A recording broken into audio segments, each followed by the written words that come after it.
thank you for listening to Trekker Talk, a fan podcast devoted to the adventures of 23rd century bounty hunter Mercy St. Clair from the pages of Trekker Comics by creator, writer, and artist Ron Randall. I'm Darren. And I'm Ruth, and this is a fan podcast. We're not affiliated with Ron Randall, and the opinions expressed are just ours. We do this podcast simply because we love reading and talking about Trekker and Ron Randall's other comics. Please consider visiting trekkercomic.com.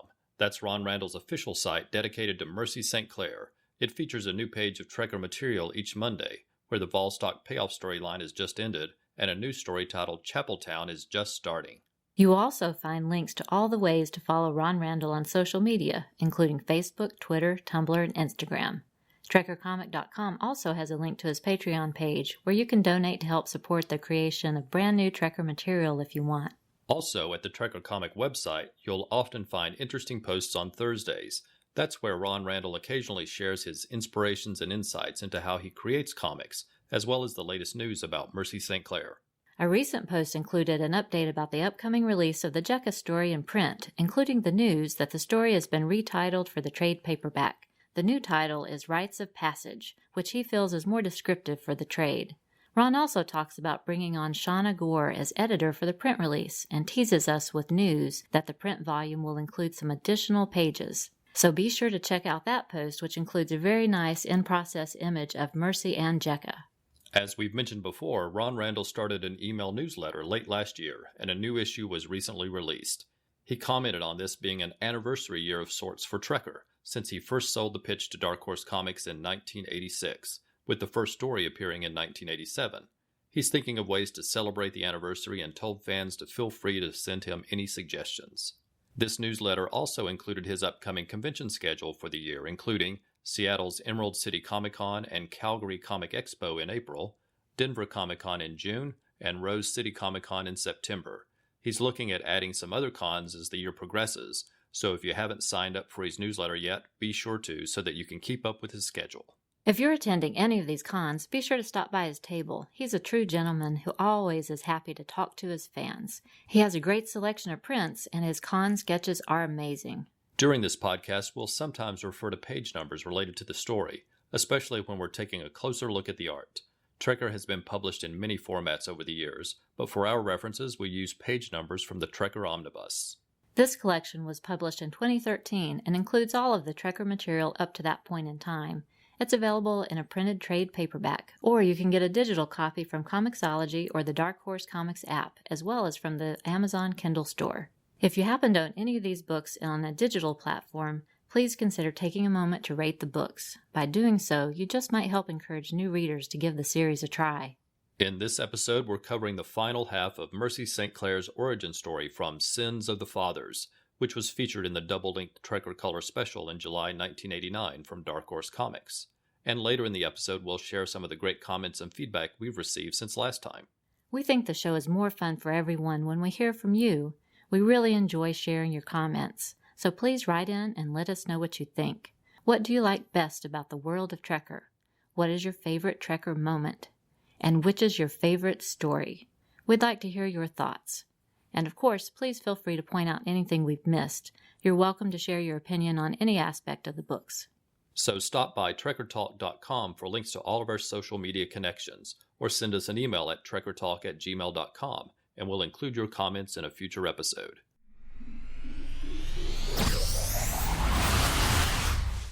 Sins of the Fathers is a 42-page story that is divided into 4 chapters. It was featured in the double-length Trekker Color Special from July 1989 and published by Dark Horse Comics. The story appears in the Trekker Omnibus from pages 220 to 262. We covered the first half of the story last time, so we'll be covering chapters 3 and 4 this time. The story is written and illustrated by Ron Randall with letters by Ken Brusnak. Colors in the original issue were done by Lorraine Haynes, but it was recolored by Jeremy Colwell for the Omnibus.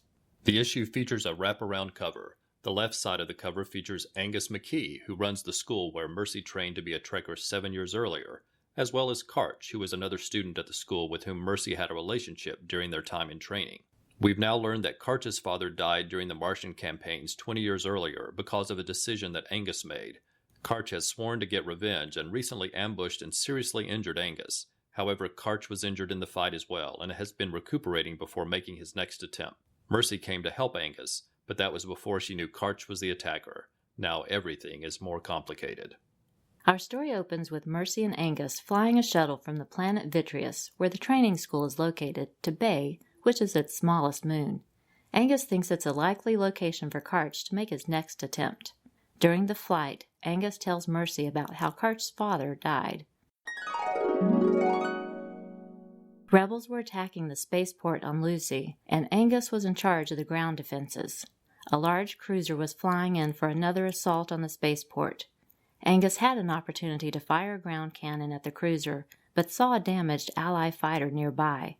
There were 1,375 people in the spaceport, while the damaged fighter had a crew of 7. He took the shot and hoped for the best. He destroyed the cruiser, saving the spaceport, but the damaged fighter was destroyed in the crossfire. It was a Trollian ship, and Karch's father was the captain, and that's why he has sworn an oath to kill Angus. Mercy reassures Angus that he made the right decision as their shuttle lands in the forest. The two arm themselves, and Angus begins walking directly into the forest while Mercy flanks him from a distance. Mercy watches Angus from the shadows as he drags his injured leg behind him. He is no longer the indestructible warrior she once knew. As the two approach a large grove of yucca trees, they hear Karch's voice call out, "That's far enough, Angus. You should have stayed home." Karch walks into the clearing. 3 other men are behind him, and he says, "These 3 will serve as witnesses to the kill." Then Mercy's voice rings out, saying, "No." Karch and the 3 men look up to see her perched high on a branch with her rifle aimed at them. Karch tries to explain. The Trollians had been swept into a grimy, out-of-the-way back corner of the galaxy until they were needed to fight in the war. His father thought fighting would bring honor and valor to the Trollians. Instead, he died while Angus was given a medal and therefore must die by his hands to fulfill the debt of honor he owes to his people.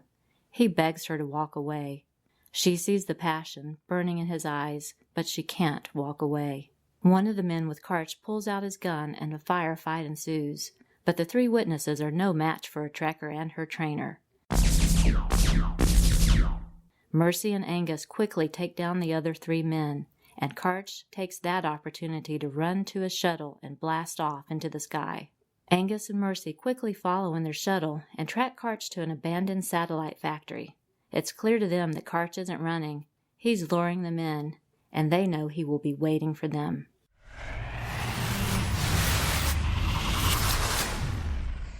Mercy and Angus land their shuttle. They know Karch will already be set up somewhere in the tubes waiting for them. Angus thinks the two should split up, but Mercy doesn't like that idea because of his injuries, but finally gives in. The two move methodically through the twisting tubes and scaffolding inside the abandoned station.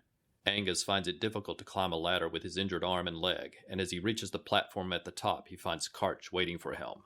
"At least your mind was sharp to the end," Karch says.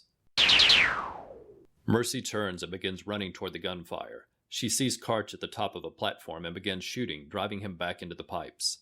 At the bottom of the ladder, she finds Angus. He dropped quickly to the ground, managing to avoid being shot, but he's moving even more slowly after the fall. Mercy is off and running through the tunnels after Karch, even though she doesn't know if she'll be able to kill him when she finds him.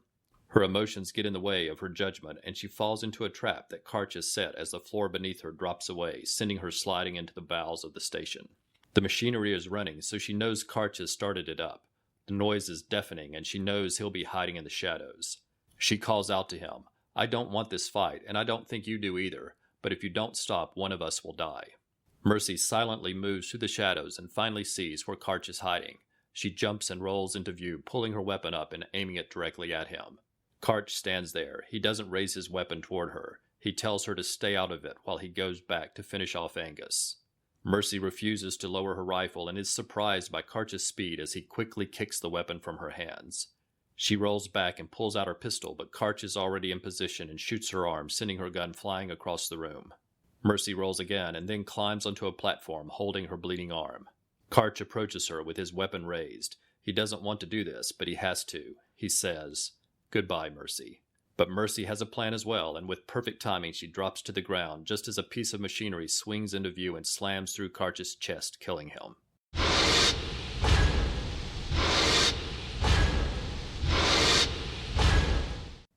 Later, she cries while Angus holds her. As the two slowly make their way back to the shuttle, he tells her she needs to find something more in life because the life they live as trekkers isn't enough. In the first half of the story, we got Mercy's backstory and origin as a trekker. In the second half of the story, we see some of the pain and suffering that come along with that life. Mercy spends both these third and fourth parts desperately hoping to somehow convince Karch to stop. She has multiple opportunities, but can't bring herself to kill him. But she was able to do what she has to by luring him into a trap. She basically gives him the opportunity to turn away, and his choice determines his fate. It's a fast-paced story with two very diverse locations. The lush forest setting has great variety with twisting vines and branches, while later the tubes and tunnels in the abandoned space factory are filled with shadows. It really shows off Ron Randall's ability to create interesting worlds, and Jeremy Colwell's colors help bring both locations to life. There are tons of action poses in this issue that really show off how Ron Randall is able to capture body movement so well. The gunfight in the trees on pages 251 through 253, sneaking through the tunnels on the satellite on pages 256 through 258, and the fight between Mercy and Karch on pages 259 through 261. Twists, turns, rolls, there are just so many great action scenes packed into these pages.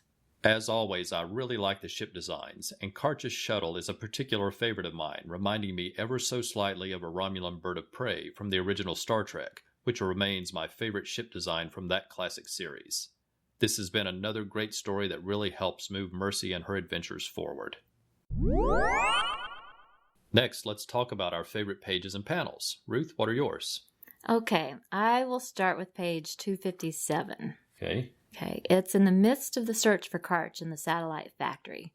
I chose this because of how all the panels come together so well to convey the hazards, the suspense, and the urgency of the search. We see Angus after his fall. Later, we see Mercy take her tumble through the trap door. I think the lighting and shadows and sound effects all fit together so nicely. I really agree with you on this one. I didn't choose it as one of my favorites, but I do remember particularly liking this page. And especially I like that right there in the center of the page, you have this circular design of one of the tubes that Mercy is crawling through. It's sort of like intentionally a circle right in the center of the page. I like that. And backlit, so the shadow is actually coming forward towards you. Very nice. Okay, now flip back a few pages to page 249. Got it? Yes. Okay, that's where Mercy and Angus have just stepped out of their ship in the forest and are beginning their search. It's really another favorite of mine. I appreciate the different viewpoints on the page. There's a close-up of their feet as they strike out, and a panel where a view of the ship partially frames them in the distance, and then a nice overhead shot in the very last panel. Oh, and I love the yellow sky. It was really a good color choice in my opinion. Yeah, I like that yellow sky a lot. And interestingly, I'll have you flip through the next few pages. We're aiming toward 253, and notice the color shines through that yellow sky through the next few pages as we turn to my top choice. So landing on page 253. I'm there. Okay, I love seeing Karch's ship take off, and a few panels later we get an exciting space scene with Angus and Mercy's ship in pursuit. So on this page, we have some of that same yellow sky echoed by yellow in the jet trails. And then there's the view of the golden atmosphere of the moon that they are leaving behind. Yeah, I really like that. I don't think I noticed that when I read through it. So thanks for pointing that out. I do like that yellow atmosphere as the ship blasts into space. All right. For me, I don't usually choose fight scenes as my favorite pages. I generally gravitate more toward pages that establish locations or pages that are filled with mystery and suspense. But this story is filled with so many great action scenes that I can't help but choose some of them. So we're going to flip just a few pages further on to my third favorite, which would be page 260. This is one of those great pages during the fight between Mercy and Karch. It's near the end, and it's filled with rolls and twists. There are so many different poses, all captured so well, that it really makes the fight scene flow. I'm just amazed at some of the ways that he's managing to show Mercy all twisted and rolling around. And then we'll flip back to page 252. Okay, I And see it. that's back on the forest with Mercy in the trees and Angus on the ground below. Again, this is the gun battle between Mercy and Angus and the three witnesses. And it again is just filled with movement and so many falls and twists and turns. As you look at the page, you can just feel the movement of all the characters. That's impressive. Yeah, and there's that yellow sky again Yes, that you were talking it's about. there. And then we'll just turn a couple of pages forward to my favorite page, which is page 255. It features the scene of the two shuttles in the satellite factory, followed by a series of panels as Mercy and Angus begin to search the station. I love the ship designs, and I also like the angles and perspectives created by all of the pipes and tunnels in the station. It's a gorgeous page. I just love everything about the layout and the shadows and the ship designs. So many good things to look at in this. Okay, and now let's talk about favorite panels. Okay, grab your book and then find, first up, page 257. All right. Okay. Oh, yeah, I recognize that page. Yes, familiar. So take a look at the very last panel, bottom right. It may not be flattering, but I like how Mercy is illustrated during her fall, right before she hits the ground. It's dynamic, and I think he got the pose just right for the tumble. I agree. Now, on the very next page, number 258, is another winner. See the center horizontal panel showing a close-up of Mercy's face? Yes. Okay, her eyes and the subtle changes in her face are just so expressive. You can really sense the desperate plea as she tries to convince Karch to drop the vendetta. I love how the panel is cropped on the top and the bottom, and then how the shadows cross over half of her face. I really think there's something classic about this panel. I really like that panel too, and something I didn't pick up on the first time through, but now just stands out immediately, which is the way the shadow falls across her face. It looks very much like the scars across Karch's face. Ah, I did not see that before. Yeah, it's an amazing panel all the way around. Okay, now let's take a look at my very favorite panel. It is on page 262, and find the last panel on that page. Okay, it is simply an amazing space scene. The lighting and the coloring in this panel are just so beautiful. It makes me wish I could see places like this firsthand. And I think it's a great way to end a story about my favorite sci-fi bounty hunter. I knew as soon as I turned to that page that that was going to be the panel you were naming, because as we transition to my favorite panels, my third favorite is page 262, the very bottom last panel in the story. No way. Yeah. It's such a nice view of the shuttle leaving the station. I love the designs of the station and the shuttle, and the colors in the space scene in the background are just gorgeous. The whole panel is fantastic. I agree. I think it would make a nice print to hang on the wall, just that gorgeous space scene. Very good. And then we have to flip way back to go to my runner-up panel to page 251. Okay. Am I there yet? Okay, There I'm it is. finally there. So page 251 on the left, this is again back with Mercy and Angus in the forest. It's the view of Mercy in the trees looking down at Karch and the three witnesses. I really like the perspective, and I also love the gnarled look of the branches and the vines. Lots of great detail there. And for my winning page, sorry, we have to go forward a few pages to page 256. On the lower right, I love the way Ron Randall captured Mercy in action as she is leaping over some equipment in the satellite factory. The angle and position of her body just looks perfect. It's like a camera caught her in mid-leap, and the shadow beneath her adds just the right amount of detail, so it really brings the image to life. Hey, I like the sound effects there too. Blam, blam. That's very nice. And also it makes me think of the panel that you liked of her when she was falling just before she hit the ground. So Yes. we both picked two panels with similar type of representation. So really great panel, and I loved your sound effects.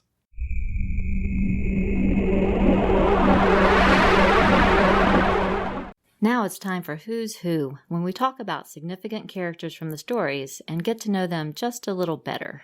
We don't look ahead because we don't want to spoil the stories for anyone reading them for the first time. That means we'll revisit characters over time as we learn more things about them.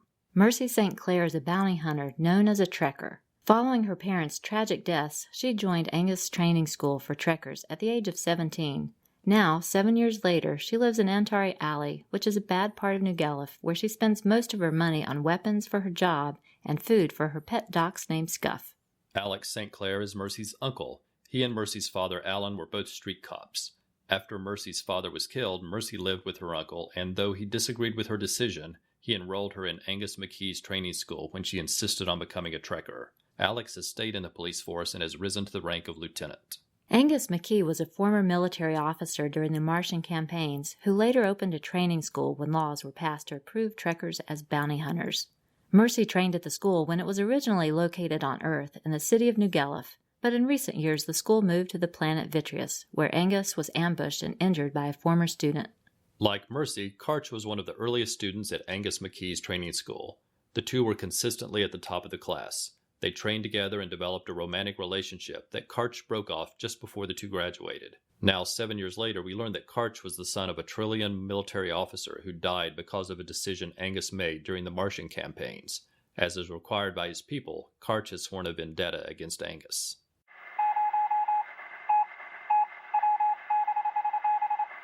Next up is Trekker Transmissions, where we shared the listener feedback we've received since last time.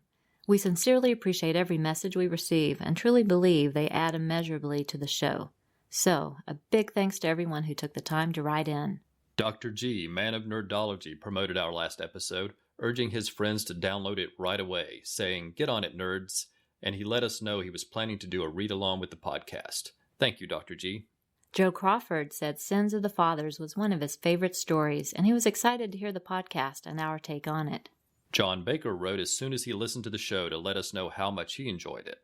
Professor Allen shared a couple of thoughts on the art in the story. He said, "You mentioned this briefly, but I think that Ron Randall deserves a lot of credit for drawing Mercy authentically at different ages. Portrayed as a young girl, and also as a teenager, she does not just look like a shrunk-down woman, which is how many comic book artists draw children and teens. But she is definitely the same person, albeit at different ages. Excellent art." I just want to interject here how much we agree with Professor Allen on that point. It was actually the first scene that Ruth mentioned to me when we reread the story for the podcast. Ron Randall definitely deserves praise for capturing Mercy authentically at so many different ages. Also on the wraparound cover, and then at the end of part 2, when we see Karch with his scars. Didn't you think those scars looked at least a little bit like John Sable's war paint? Again, we think alike with Professor Allen. Being Mike Grell fans as well, that definitely came to mind to us. Brian Mulvey wrote to us about favorite panels and pages from the last episode. He says, "I smiled at Ruth's panels she liked with the silhouettes as she loves black inks, and I'm a sucker for a full-page splash, so page 225 was my choice. But with Ron, it is the subtleties in his storytelling that make him great. Darren, your choice of the panel on page 234 that had gel bars from the skylight shadows was brilliantly perceptive on your part." Well, Brian, thank you very much for calling me brilliant. Oh, Brian, please don't do that again. Okay. Brian also shared that he enjoyed seeing Mercy at the various stages of her young life before she chose to become a trekker. Then he posed a good question and asked if we thought Angus McKee bore slight resemblance to Spencer Tracy, and we can definitely see that too. Later on Twitter, Brian referenced an amazing story by the mighty Ron Randall. That was a fun reference back to Tony Greenall's praise of Ron Randall's mighty skills. We enjoyed that, Brian. And by the way, Tony Greenall let us know he is enjoying his prize trekker print. We're happy to know that it safely crossed the Atlantic, Tony. Ron Randall posted on Facebook that this installment by the fine folks over at Trekker Talk covers Sins of Our Fathers, probably the most significant of the early issues, as it covers a large part of Mercy's past and plants seeds for what is happening in the current tales and what is yet to come.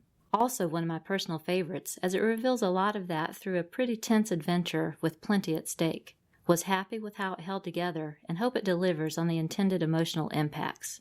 Thanks as always to Ruth and Darren for their continuing appreciation, enthusiasm, and support. And thank you, Ron Randall. Isn't it amazing to get something like that from him? Yes, it's delightful.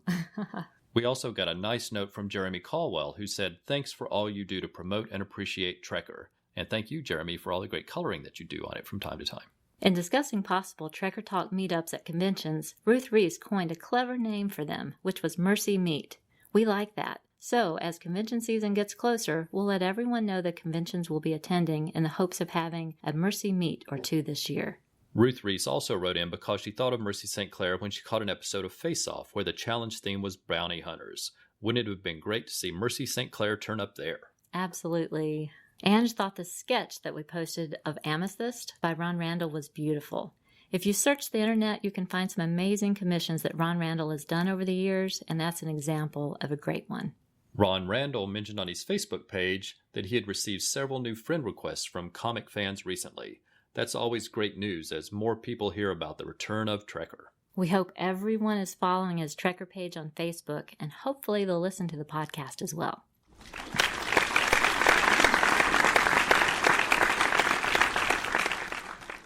We want to extend our Trekker thanks to everyone who supported us on social media since last episode. These are the people who favorited or retweeted our tweets from @TrekkerTalk or liked Facebook or Tumblr pages. Thanks to everyone who took the time to share news about Trekker Talk with others. Your support really helps draw attention to the show and best of all helps others discover Trekker. We also want to take a moment to send a thank you out to our friends Rob and Shag at the Fire and Water podcast. We just received one of their coveted STEAM awards, and while it wasn't directly related to Trekker Talk, we still want to take the opportunity to thank them for it here and to encourage everyone to check out their multiple podcasts at the Fire and Water Podcast Network. We also want to single out a group of Captain Marvel fans who have been sharing and retweeting our posts recently. Captain Marvel 75, Let's Talk Shazam, the Shazam Cast, and the Superman Captain Marvel Power Hour. They're all great resources for a super character, and we sincerely appreciate that all of them have been supportive of what we're doing. We'll put links to them on our show notes and encourage everyone to check them out. So before we start, let us say if we miss a name, please let us know and we'll correct that in the next episode. And also, forgive us if we mispronounce your name. Just email us and let us know, and we'll be happy to correct that next episode as well. Andy Capellish, Ange of the Supergirl Comic Box Commentary, Anna Maria Schaefer, BC Fan 101, Billy Hogan, Birds of Prey Podcast, Brian Hackney, Brian Mulvey, Brian Payne, Captain Marvel, Carolyn Wallace, Kat Ferris of Periscope Studio, Selena, Chris Mounts, Crispy Bacon, Christopher Mills, Christopher Warden, Claudia Zimmer, Clinton Robinson of the Coffee and Comics blog, Corey Hodgson, Cullen Stapleton, Dan O'Connor, David Coate, Dean Schaefer, Deborah Franklin, Diablo Frank of the Idlehead Martian Manhunter blog, Dwayne Kiwanke, Dr. G, Man of Nerdology of Pulp to Pixel podcast, Ed, Terry, and Nick Moore of Till Productions, Eli, the Film and Water podcast from our friend Rob, Gene Hendricks of The Hammer Strikes, Greg Arugio, Gus Ceballos of the Mike Grell Facebook page, Jason Pretty, Jeff Messer of the Geek Brain Popcast, Jeremy Colwell, colorist du jour, Jesse Ham of Periscope Studio, Jessica Stanford, John Baker, Joseph Crawford, Kiram Ahmed Hamdan, Karen Williams of the Between the Pages blog, Kia Blackman, Kyle Benning of King Size Comics Giant Size Fun and the new Superman Captain Marvel Power Hour, Laurie S. Sutton, former DC editor and writer of the You Choose Adventure books, Lori Parker, Luds Komani, Lynn Randall, that's a familiar last name, Lyra Fay, Marcus Rather, Martin Gray of the Too Dangerous blog, Maxine, Michael Scudurio, Mike Hall, P.J. Kilgannon, Pablo Ventura, Patrick Scardo, the great team at Periscope Studio, Professor Allen of the Relatively Geeky Podcast Network, Rajak Bajok, Rob Lance, Robert Lewis, Robert Pilk, Rolled Spine Podcast, Ron Horak, Ron Randall, there's that last name again,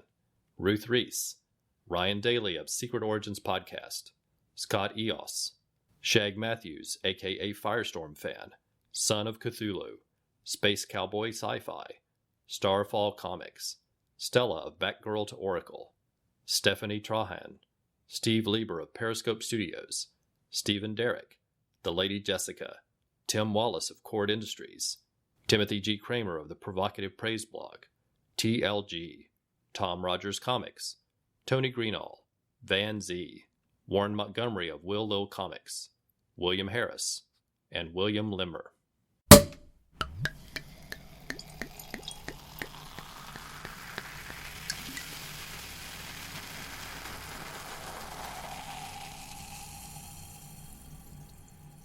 It's time for the Trekker Toast Award, where we recognize someone who has gone above and beyond in supporting Trekker Talk. For the first time, we have 2 winners this month. but these two people are inseparable in our minds. Both are dedicated listeners who regularly tweet to promote the show. In addition, both are big supporters of Ron Randall and frequently do Twitter posts promoting both him and Trekker in particular, often exchanging thoughts when the new page is posted each Monday. We always enjoy having conversations with them on Twitter about a wide range of topics and a variety of TV shows and movies. So we lift our glasses and give a thankful Trekker toast to brother and sister John Baker and Ruth Reese.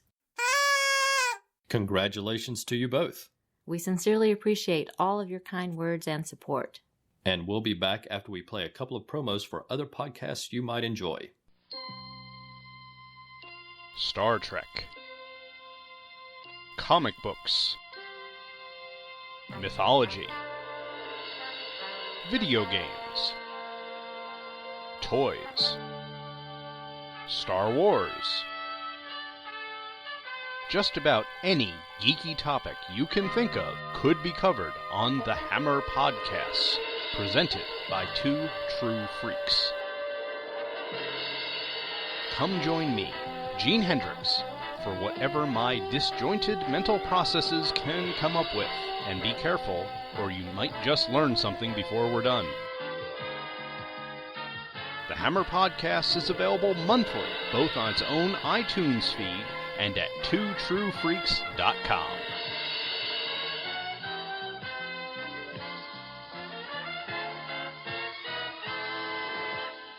To tell you the story of Green Lantern is to tell you the story of the birth of a universe, the origins of DC as a whole. It's a magic emerald meteor from space in the 1940s. It's the establishment of the JSA. It's the birth of the Silver Age. It's the introduction of a universal police force.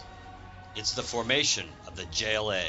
It's the emergence of the multiverse. It's a crisis in both space and time. It's an emerald dawn. And it's an emerald twilight. It's the brightest day. And the blackest night. And the Lantern Cast covers all of this and everything in between. We're Green Lantern's greatest advocates and fiercest critics. We've been fans for years, and it's the reason we're self-proclaimed Lanternologists. So find us on iTunes and Stitcher and give us a listen, because the history of Green Lantern really is the history of the DC Universe, and we've got the interviews, commentaries, reviews, and more to back it up. It's time for What's Up, when we talk about other things going on outside the world of Trekker. We were back at the wonderful Carolina Theater recently to see Blade Runner, The Final Cut, on the big screen, which is an all-time favorite of ours. I first saw this movie when it was released in 1982. As a fan of science fiction and film noir, it was a perfect movie for me, and when I went to see it, I remember being shocked to find I was the only person in the theater. The movie featured Harrison Ford from Star Wars and Raiders of the Lost Ark, and was directed by Ridley Scott, who made Alien. I expected the theater to be packed. Of course, Blade Runner turned out to be a big flop, initially being released during a very busy summer that included Star Trek II, The Wrath of Khan, and E.T., the Extraterrestrial. But the movie later found its audience through video store rentals and is now considered a classic, and the audience turnout at the Carolina Theater illustrated that. It was a packed house, and the audience loudly and enthusiastically applauded when the credits rolled at the end of the film. There are several different versions of Blade Runner, so let's go over exactly what the final cut means. The original theatrical version was not the version director Ridley Scott wanted to release. After test audiences found the film confusing, the studio added narration to explain the story and filmed a new happy ending where Deckard and Rachel escaped together. Later, a copy of the work print of the film that did not include the narration or happy ending was found and screened in a few cities to positive response. However, Ridley Scott did not like that version because it was missing some important scenes and didn't have the completed soundtrack by Vangelis, and instead used some of the soundtrack to this Planet of the Apes by Jerry Goldsmith in places. The popularity of the work print screenings led to the release of a quote-unquote director's cut, even though director Ridley Scott did not actually oversee the cut. He was filming Thelma and Louise and wasn't available at the time, but turned over his notes and the studio had a film preservationist complete the cut. The true definitive director's cut wasn't released until 2007 for the film's 25th anniversary, and it is titled The Final Cut. The studio gave Scott complete creative control, and he restored his original cut, including the full unicorn dream sequence that had been partially lost. He was also given a budget to clean up some special effects, including digitally removing the wires that could sometimes be seen when the spinners were flying. We posted about seeing the movie on Facebook, and my cousin John wrote to say that he saw one of the spinners on display at the Science Fiction Museum in Seattle when he was there a few years ago. We've been to that museum, but sadly didn't see the spinner when we were there. We saw this final cut when it was released on DVD in 2007, but this was the first time we had the opportunity to see that version on the big screen, and it was fantastic. We posted to Ron Randall that we were going to see the film and told him we would be looking for Mercy St. Clair in the background because she would fit perfectly in the world of Blade Runner. He posted back and told us to look closely because her scene is subtle. Besides an amazing story and excellent effects, the film has an amazing cast with Rutger Hauer, Sean Young, Edward James Olmos, James Hong, and Daryl Hannah. We had the pleasure to meet William Sanderson, who plays J.F. Sebastian, at Nostalgicon a few years ago. In addition to Blade Runner, he's known for his roles in Newhart, Deadwood, and True Blood. He is a really nice man and was great to talk to, and we have a signed photo of him as Sebastian. And here's a bit of trivia. When he learned where we lived, he was proud to tell us his son lives in the same city, where he runs a landscape business called Blade Runner. Isn't that a perfect name? Of course, the look of Blade Runner is one of its best features. It is gritty, realistic, and believable, and one of the best locations in the film is the home of J.F. Sebastian. The Bradbury Building in L.A. was used for that, and I was surprised in rewatching the film that the name of the building was actually shown. The building was featured in one of my favorite podcasts, which is called 99% Invisible. It's a show dedicated to architecture and design. I learned it was built by a gold mining millionaire with the last name of Bradbury in 1893. The designer took his inspiration from a book set in the year 2000. All of the iron balconies and hydraulic elevators and glass ceiling give it a great steampunk vibe. The podcast has references to Blade Runner and lots of information about how that building, which actually houses LA's Police Bureau of Internal Affairs, is a popular location for film and television productions. I'll include a link in the show notes for those of you who might be interested in listening. It was a great night out and a wonderful way to see the film. If there's anyone out there who hasn't seen the final cut, we encourage you to seek it out. It's the best version of a fantastic film. And if you would like to hear more about Blade Runner, check out the Film and Water podcast, episode 18, from our friend Rob. We'll include a link in our show notes as well. Before we go, we want to provide our contact information. Please let us know your thoughts through email, Facebook, or Twitter. Also, if you like the show, please consider leaving a review on iTunes. That's a terrific way to help get the show noticed and perhaps attract more listeners to grow Trekker fandom. And please consider subscribing to the show so you always know when there's a new episode. We'd love to hear from you, so if you want to contact us directly, send us an email at trekkertalk@gmail.com. You can find us on Facebook, Twitter, and Tumblr using the name Trekker Talk. And you can always visit trekkertalk.com for links to all of our social media pages. Please use hashtag TrekkerComic and hashtag TrekkerTalk in your messages to help other fans find and follow the conversations. For those of you interested in the music that Ron Randall listens to while working on Trekker, he uses the hashtag TrekkerSoundtrack.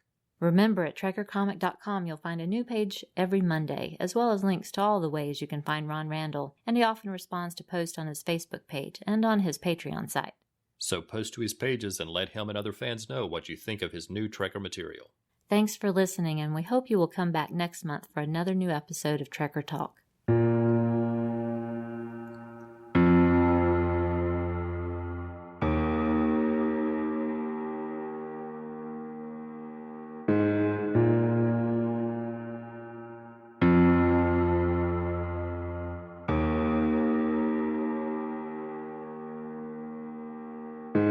Trekker Talk is not affiliated with Dark Horse Comics or Ron Randall. The views expressed on the show are solely ours. Music is taken from the album Royalty-Free Music, Movies, and Videos from the Royalty-Free Music Club. Sound effects are taken from the albums Space Weapons and Lasers, Instrumental Sound Effects, Ultimate Sound Effects Collection, Hollywood Sound Effects Volume 4, Sound Effects Library Volume 1, and #1 sound effects for movies, TV, and websites. We make no money from this podcast, and no copyright infringement is intended.